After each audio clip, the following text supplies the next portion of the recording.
Sometimes the best way to get your head around a huge, complex global story is to just zoom in, to take a snapshot of a single moment in time.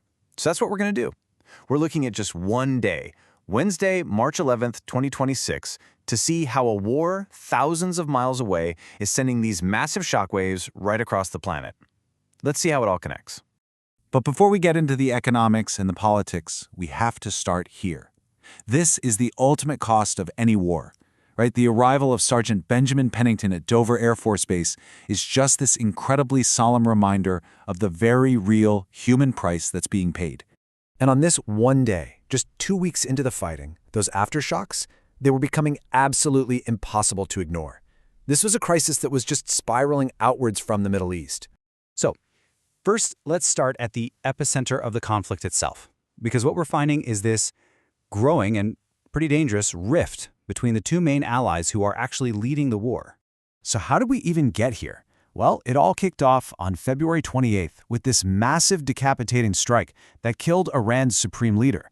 Iran's retaliation was fierce, and by March 10th, things escalated big time when they started mining the critical Strait of Hormuz. By the time we get to our snapshot on March 11th, the U.S. had already suffered pretty significant casualties.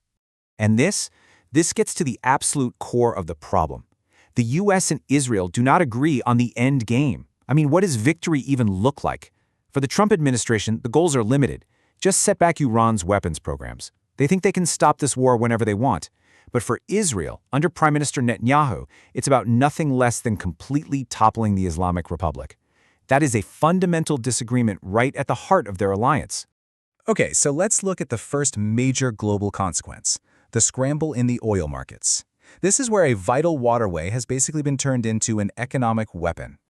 So you have to ask, what does happen when the Strait of Hormuz, the world's single most important oil artery, is suddenly choked off with threats and actual mines? Well, the impact is immense. We're talking about 1/5, a full 1/5 of the entire world's daily oil supply. Taking that offline, even just partially, is a catastrophic disruption. But this is where things get really weird. It creates what you might call the Hormuz paradox. Because while Iran is blockading its rivals in the Gulf, it is somehow still managing to get its own oil out, mostly to buyers like China. And the data proves it. Look at this. According to one tanker tracking firm, Iran's daily oil exports actually went up in the first week of the war. They went from 2 million barrels a day to 2.1 million. They are literally strangling their neighbors while keeping their own financial lifeline wide open. And the result, for everybody else? In a word, chaos.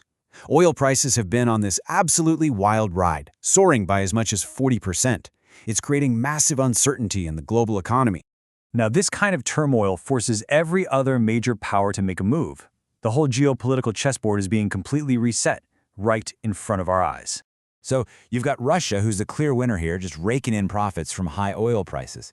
Then there's China, who's been preparing for something like this and is riding out the storm with huge stockpiles.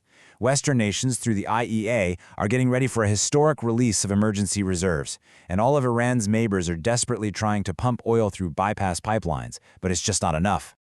And there is a really serious long-term risk here.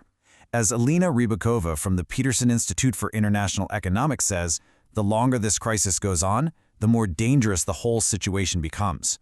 A wealthier, more confident Russia could mean even more instability down the line.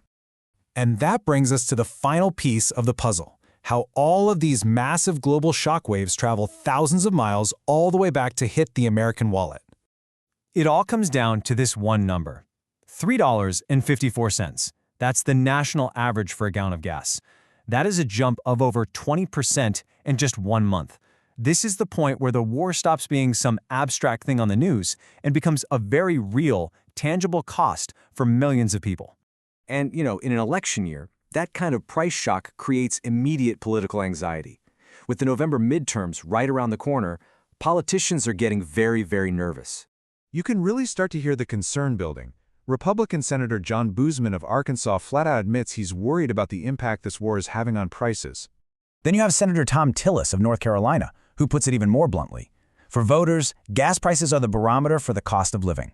When they go up, everything feels more expensive. And finally, Senator Rand Paul of Kentucky delivers the starkest warning of all.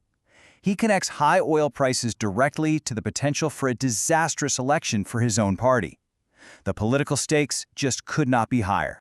So there you have it, a snapshot of a single day. You've got allies with dangerously different goals, global markets in complete chaos, other world powers repositioning themselves for advantage, and a tangible economic cost that's hitting people right at home.